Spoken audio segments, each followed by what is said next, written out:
আমি এর মধ্যে নিয়ে নিচ্ছি, দেখতে পাচ্ছ নিশ্চয়ই। এবং কিছুটা ডিস্টিল ওয়াটার দিয়ে আমি এটাকে একটু ডাইলিউট করে নিচ্ছি, লঘু করে নিচ্ছি। সবাই নিশ্চয়ই দেখতে পাচ্ছ।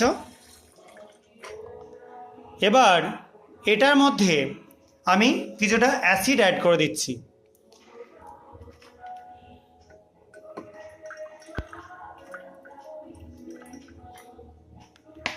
এবং অ্যাড করাবার পর আমি এটাকে নিয়ে আস্তে আস্তে একটু করে নাড়িয়ে দেখাচ্ছি। দেখো কালারটা কিন্তু আস্তে আস্তে ফেড হয়ে যাচ্ছে।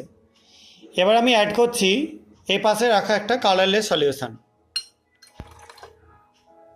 এবার আস্তে আস্তে নাড়াচ্ছি, দেখো দেখতে পাচ্ছ কালারটা ইয়েলো হচ্ছে।